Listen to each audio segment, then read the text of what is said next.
कैसे हो आप सभी। स्वागत है आपका हमारे नए यूट्यूब चैनल लर्न स्टडी पर। आइए हम शुरुआत करते हैं साइंस का चैप्टर नंबर 2 क्लास 9th का। क्या हमारे आसपास के पदार्थ शुद्ध हैं।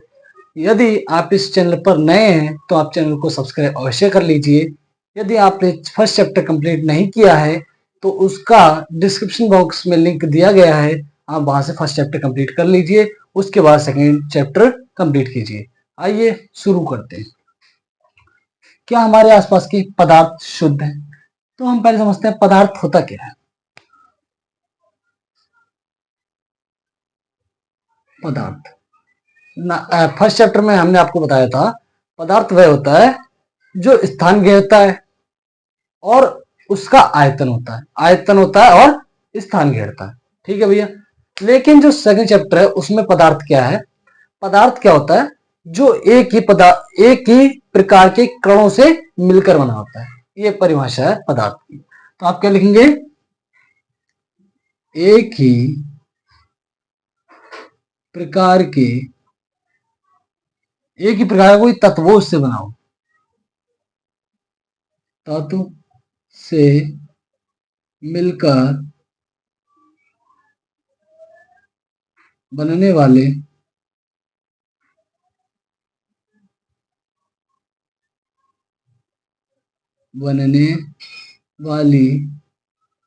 सामग्री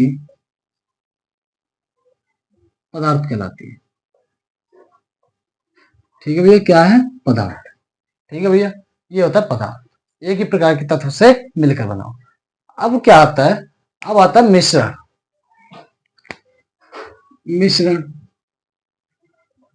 मिश्रण है तो आप अर्थ समझते होंगे, मिश्रण मतलब कुछ मिला हुआ होगा।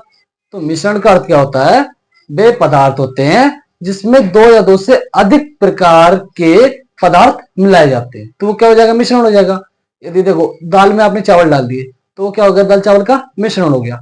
आपने पानी का गिलास लिया, उसमें चीनी डाल दी, नमक डाल दिया, तो वो क्या हो गया, मिश्रण हो गया। क्यों, 2 से 3 तत्व मिल गए तो क्या बन गया, मिश्रण बन गया। तो इसकी परिभाषा आप अंदाजा लगा सकते हो क्या हो सकती है, 2 या 2 से अधिक पदार्थ के मिलने को मिश्रण कहते हैं। 2 या उससे अधिक पदार्थों के मेल मतलब मिलना, मेल को मिश्रण कहते हैं।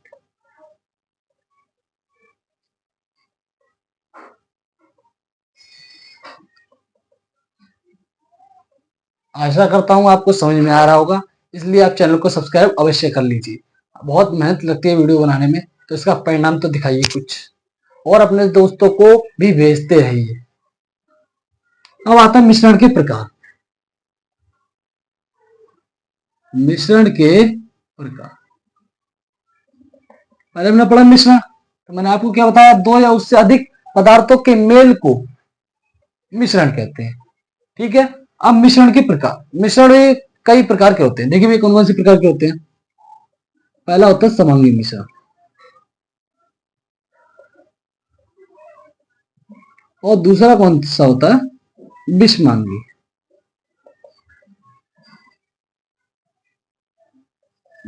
मिश्रण तो आपको नाम से ही पता चल रहा होगा, समांगी सब कुछ घुल जाना, और विषमांगी जिसमें पदार्थ अलग अलग रह जाते हैं, वो होता है विषमांगी।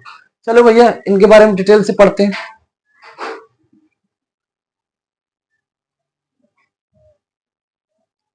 समांगी मिश्रण, देखिए क्या होता है, पहले समझ लेते हैं समांगी मिश्रण। समांगी मिश्रण क्या होता है, पदार्थों पदार्थ पूर्ण रूप से घुलकर मिल जाते हैं, इसे समांगी मिश्रण कहते हैं। पदार्थ पूर्ण रूप से मिल जाते हैं उन्हें हम समांगी मिश्रण कहते हैं। विषमांगी मिश्रण, वे मिश्रण जिसमें पदार्थ पूर्ण रूप से नहीं घुलते, पृथक पृथक दिखाई देते हैं, उन्हें विषमांगी मिश्रण कहते हैं। अब इनका एक एक उदाहरण देखिए। समांगी मिश्रण मैंने आपको अभी बताया, आपने गिलास लिया, उसमें चीनी डाल दी, नमक डाल दिया, तो वो घुल गया लेकिन आपको दिखाई नहीं दिया, तो वो समांगी मिश्रण। विषमांगी मिश्रण, जैसे आपने रेत ली, रेत में तेल डाल दिया तो उसमें दिखाई तो देगा, इसलिए विषमांगी मिश्रण। आइए पढ़ते हैं। समांगी मिश्रण वे मिश्रण जिनमें पदार्थ पूर्ण रूप से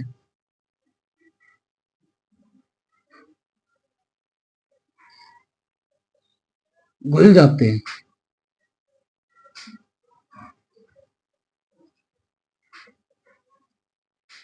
तथा देखने पर दिखाई नहीं देते।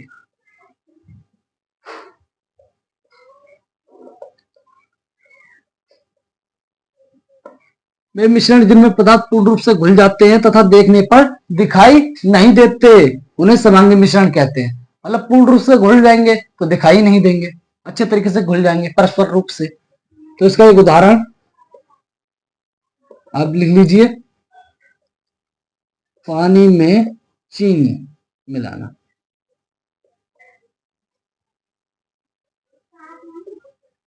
ठीक है भैया। अब आता है विषमांगी मिश्रण।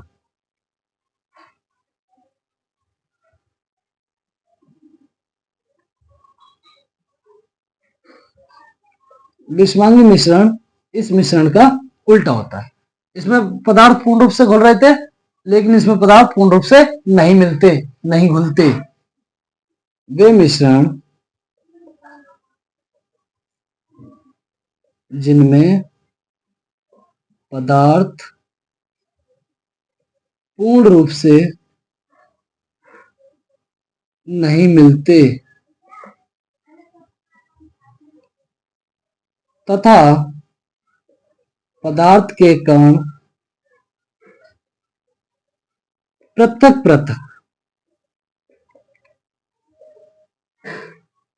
दिखाई देते हैं।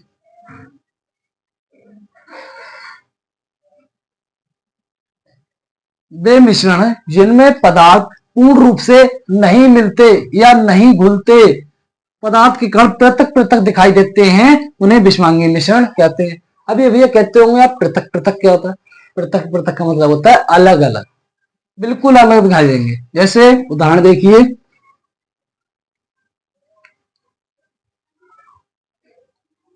तेल में रेत मिलाना। ठीक है भैया, ये उदाहरण है। ठीक है भैया, आप इसे नोट कर लीजिए। एग्जाम में समांगी मिश्रण और विषमांगी मिश्रण पूछ लिया जाता है, इसलिए आप इसे नोट कर लीजिए।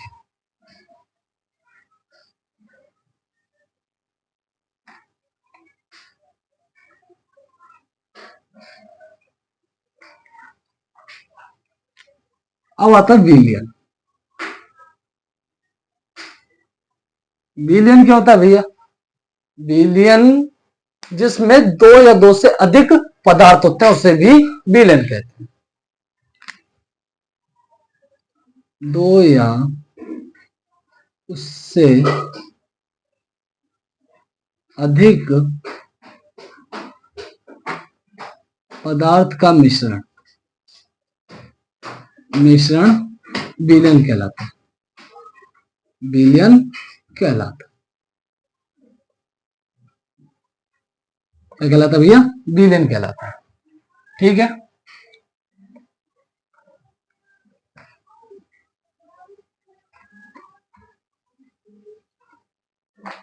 अब देखिए भैया,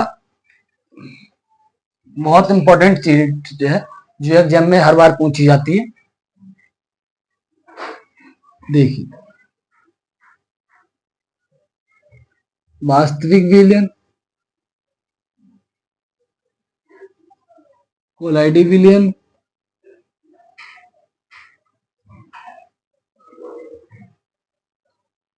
और तीसरी है वो है निलंबन। क्या है भैया? निलंबन। ठीक है, ये तीन चीजों में अंतर या किसी एक के बारे में पूछना, किसी एक के बारे में विशेष रूप से पूछ लिया जाता है एग्जाम में, पूछ लिया जाता है, इसलिए आप इसे ध्यान पूर्वक पढ़ लीजिए भैया, ये से रट लीजिए, इसे आप दिमाग में ठोक लीजिए कि एग्जाम में आता ही आता है, चाहे वो आपका डिफेंस में आए, चाहे आपका किसी भी एक विशेष रूप से पूछ लिया जाए। चलो भैया शुरुआत करते हैं। वास्तविक विवरण क्या होता है? वास्तविक विवरण को ट्रू सॉल्यूशन कहते हैं। वास्तविक है, ट्रू सॉल्यूशन। तो इसमें क्या होता है, जो कण होते हैं वो घुल जाते हैं, पदार्थ के जो कण होते हैं वो घुल जाते हैं, इसलिए पदार्थ के कण छोटे होते हैं, पदार्थ के कण दिखाई नहीं देते, और जब मिल जाएंगे तो वो कौन सा मिश्रण होगा? समांगी मिश्रण होगा। मैंने अभी आपको बताया, जब पदार्थ के कण मिल जाते हैं, घुलते नहीं है, तो उसे समांगी मिश्रण कहते हैं। तो देखिए भैया, पदार्थ के कण बहुत छोटे होते हैं,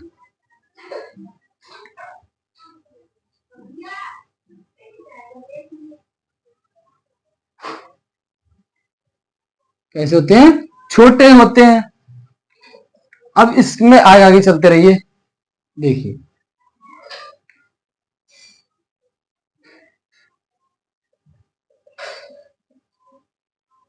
वास्तविक से छोट बड़े तथा निलंबन से छोटे छोटे कण पाए जाते हैं। क्या पाए जाते हैं? छोटे कण पाए जाते हैं। और निलंबन है, इसमें जो पदार्थ के कण है, पदार्थ के कण बड़े पाए जाते हैं। कैसे पाए जाते हैं? बड़े।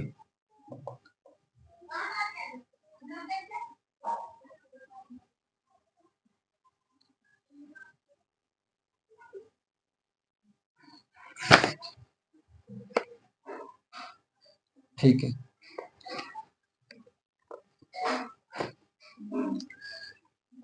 कण छोटे हैं तो नंगी आंखों से तो आप देख नहीं सकते,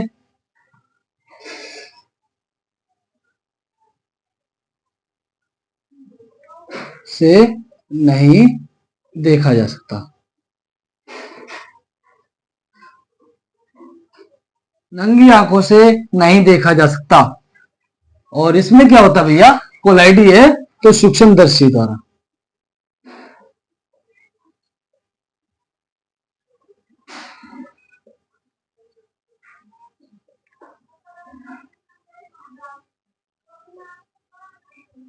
इसमें सूक्ष्मदर्शी द्वारा देखा जा सकता है, और इसमें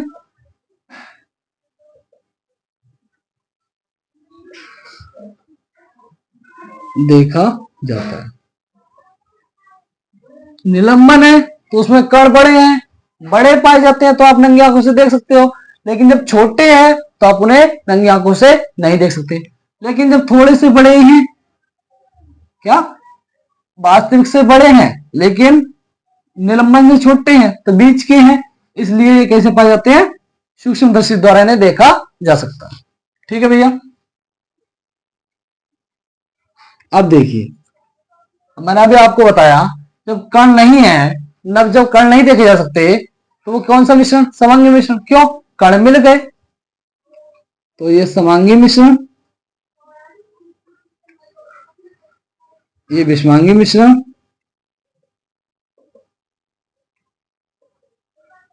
और ये भी विषमांगी मिश्रण।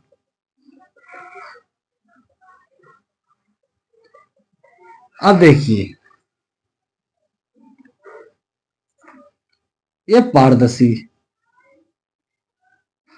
अपारदर्शी, अपारदर्शी, अपारदर्शी मतलब देखा नहीं जा सकता। ये पारदर्शी, पारदर्शी मतलब देखा जा सकता है, आर पार देखा जा सकता है। और ये पारभासी, कैसा? पारभासी। ये चार डिफरेंस है, आपने याद कर लीजिए, एग्जाम में ये पूछे जाते हैं। ठीक है भैया,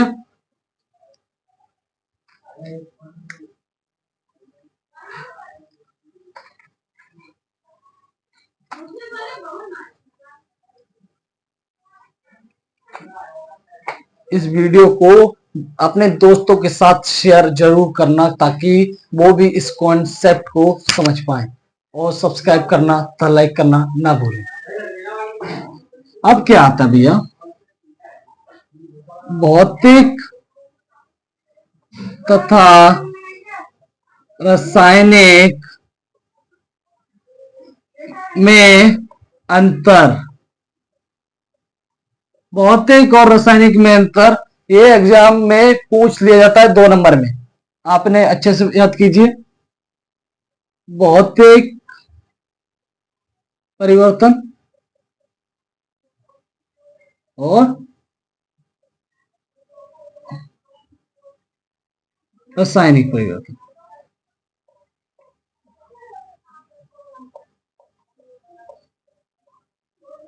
पहले हम इस पे कुछ विशेष चर्चा कर लेते हैं। भौतिक परिवर्तन होता क्या भैया? भौतिक परिवर्तन होता है जिसमें कोई नया पदार्थ नहीं बनता। कैसे नहीं बनता? देखिए, जैसे आपके पास लकड़ी है, आपने मेज बनाई, आपने फिर उसको उखाड़ लिया तो आपने उसे कोई नई चीज बना ली। जैसे चेयर, आपने पहले चेयर बनाई, आपने अब चेयर से फिर लकड़ी बना ली, फिर आपने उसको जला लिया, तो भैया कोई नया पदार्थ नहीं बना, रही लकड़ी की लकड़ी ही, इसलिए वो हुआ भौतिक परिवर्तन। इसमें कोई नया पदार्थ नहीं बनता। क्या नहीं होता? नया पदार्थ नहीं बनता। और रासायनिक परिवर्तन क्या होता है? जिसमें नया पदार्थ बनता है। जैसे दूध है, दूध से क्या क्या बन गया? दही बन गई। क्या बन गई? दही बन गई। और जो रासायनिक परिवर्तन होता है ना, उसमें ऊष्मा उत्सर्जन होती है। उत्सर्जन का मतलब निकल जाती है। जैसे आपने मोमबत्ती जलाया तो जो उसकी लाइट थी, ऊष्मा थी, ऊष्मा, प्रकाश, वो तो निकल गई, प्रकाश निकल गया, तो वो कौन सा परिवर्तन हुआ? रासायनिक परिवर्तन। लेकिन आपने देखा होगा जो मोम है वो नीचे गिरता है, तो आप उससे दोबारा मोमबत्ती बना सकते हैं, तो वो कौन सा परिवर्तन हुआ? भौतिक परिवर्तन हुआ। क्यों? मैंने आपको बताया, कोई नया पदार्थ नहीं बनता। अब उसका वही मोम गिरा, उसी से क्या बन गई? मोमबत्ती बन गई, तो भौतिक परिवर्तन हुआ। लेकिन रासायनिक परिवर्तन कब होता है? जब ऊष्मा उत्सर्जन होती है। ठीक है भैया। अगर आपसे कोई पूछ लिया जाए, कोई पूछे आपसे कि मोमबत्ती में कौन सा परिवर्तन होता है, तो आप कहेंगे जब प्रकाश होता है तो वो रासायनिक परिवर्तन है, लेकिन जब मोम गिरता है उसी से मोम बना लिया जाए तो भौतिक परिवर्तन है। और ये एग्जाम में आए तो दोनों आप इसमें से कोई कर सकते हो। चलो भैया करते हैं। मैंने अभी आपको बताया, कोई नया पदार्थ नहीं बनता।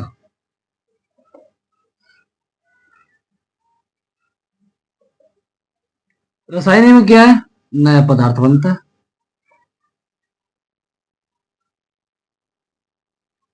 नया पदार्थ क्या होता है? बनता है। दूसरा क्या है? यह उत्क्रमणीय है।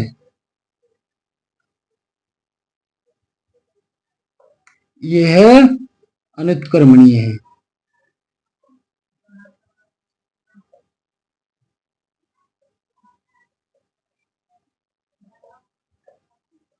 आप कहेंगे उत्क्रमणीय और अनुत्क्रमणीय क्या होता है? देखिए भैया, उत्क्रमणीय क्या होता है? जिससे एक चीज है उसी से दूसरी चीज बना ली, लेकिन कोई नया कंटेंट या नया पदार्थ, नया मटेरियल नहीं बनता, उसे कहते हैं उत्क्रमणीय। अनुत्क्रमणीय जिससे नया पदार्थ बनता, ये है उत्क्रमणीय, अनुत्क्रमणीय। अब क्या होता भैया, जो प्रकाश है, मैंने भी आपको बताया मोमबत्ती में कौन सा परिवर्तन होता है? रासायनिक परिवर्तन होता है। लेकिन जो प्रकाश है वो तो उत्सर्जन हो रहा है, तो आप इसमें क्या लिखेंगे? बड़ी मात्रा में प्रकाश ऊर्जा ली या निकाली जाती है। मैंने अभी आपको बताया कि मोमबत्ती से क्या हो रही है? ऊष्मा निकल रही है, तो ये कौन सा परिवर्तन हुआ? रासायनिक परिवर्तन हुआ।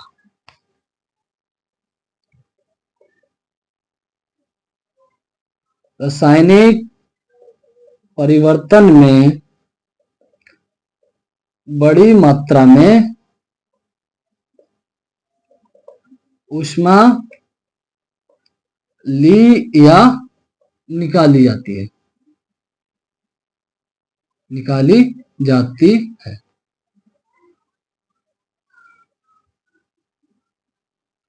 ठीक है भैया। अब आप इसमें क्या लिखेंगे? कम मात्रा में, मात्रा में ऊष्मा ली या निकाली जाती। ये एग्जाम में 2 नंबर में पूछ लिया जाता है, और कभी कभी उदाहरण के टाइप पर 1 नंबर में भी एमसीक्यू टाइप में पूछ लिया जाता है भैया। इसलिए आपको ये पता होना चाहिए। आप एक एक उदाहरण भी कर लेते हैं ताकि आपको 1 नंबर एमसीक्यू टाइप में भी मिल सके। तो मैं आपको बता दिया हूं पहले ही, टेंशन लेने वाला कोई बात ही नहीं है। मोमबत्ती का जलना,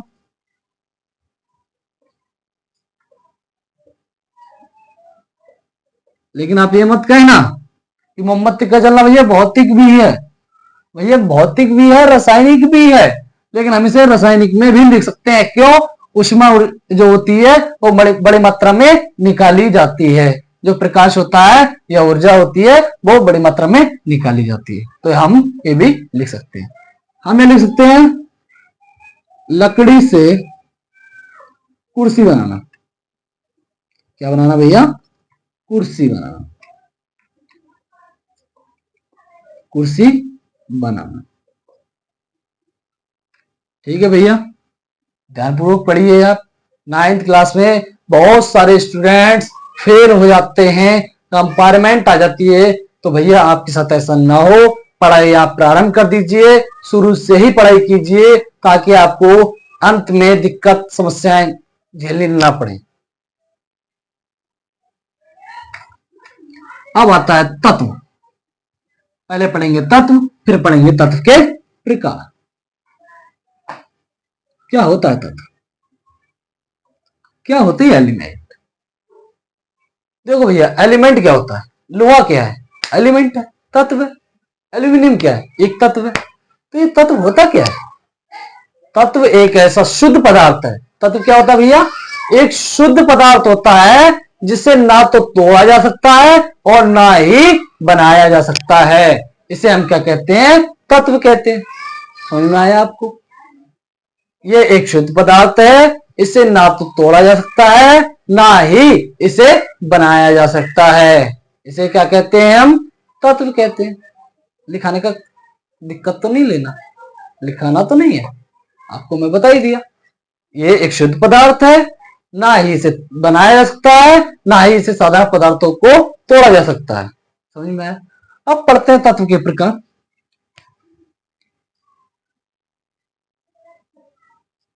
प्रकार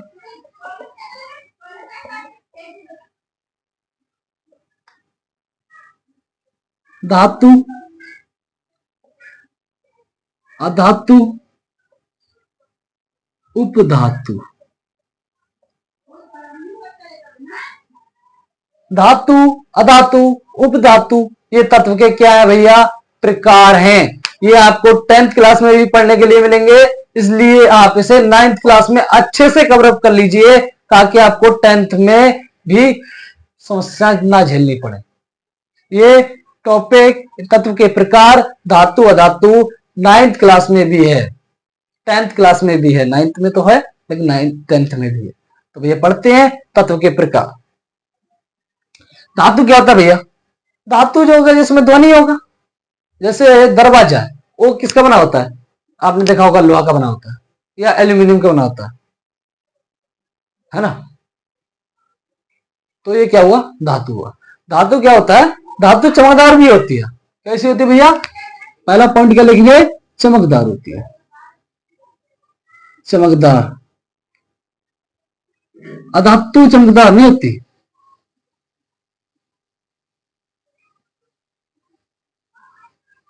चमकदार नहीं। ये क्या होती है? धातु ध्वनिक। ध्वनिक क्या होता है भैया? ध्वनि उत्पन्न करती है। ध्वनिक,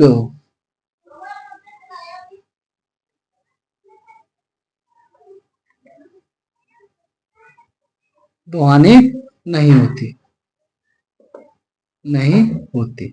ध्वनि मतलब ध्वनि उत्पन्न नहीं करती, ये ध्वनि क्या करती है, उत्पन्न करती है। अब देखिए तन्यता तथा अधातुवर्धक।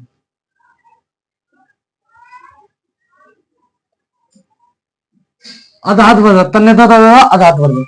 तन्यता क्या होता है भैया, तन्यता ये एक ऐसा गुण है धातु का जिसे आप खींच खींच कर तार के रूप में परिवर्तित करते हैं, इसे तन्यता कहते हैं। और आप कहेंगे अधातुवर्धक क्या होता है, अधातुवर्धक होता है जिसे पीट पीट कर चादर के रूप में परिवर्तित कर दिया जाए, इसे अधातुवर्धक कहते हैं। तन्यता तथा अधातुवर्धक होती है, तन्यता नहीं होती। तन्यता और जो अधातुवर्धक है नहीं होती, नहीं होती। ठीक है भैया। चौथा कंटेंट क्या है, ऊष्मा। क्या, ऊष्मा और विद्युत की सुचालक होती है। ऊष्मा तथा विद्युत की सुचालक, सुचालक। और ये ऊष्मा तथा विद्युत की कुचालक, कुचालक। ठीक है भैया। सुचालक क्या होता है, सुचालक को कहते हैं इंग्लिश में गुड कंडक्टर, मतलब जिसमें विद्युत धारा प्रभावित की जा सके उसे सुचालक कहेंगे, और जिसमें विद्युत धारा प्रभावित नहीं की जा सकी उसे कुचालक कहेंगे। अब आप कहेंगे भैया आपने धातु बताया, धातु बताया, आपने उपधातु तो बताया ही नहीं, उपधातु तो बताया ही नहीं, क्या टेंशन लेते भैया, बताएंगे। धातु पढ़े अधातु पढ़े, लेकिन जो धातु है वो क्या करता है, इन दोनों के बीच के गुणधर्म को दर्शाता है। तो आप इसमें एक ही पॉइंट लिखेंगे, धातु और अधातु के बीच के गुणधर्म को दर्शाता है कौन, उपधातु। धातु तथा अधातु के बीच के गुणों को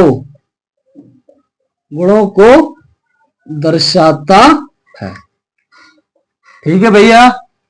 थैंक यू फॉर वॉचिंग। इसी तरह की वीडियो पाने के लिए चैनल को सब्सक्राइब अवश्य कर लीजिए।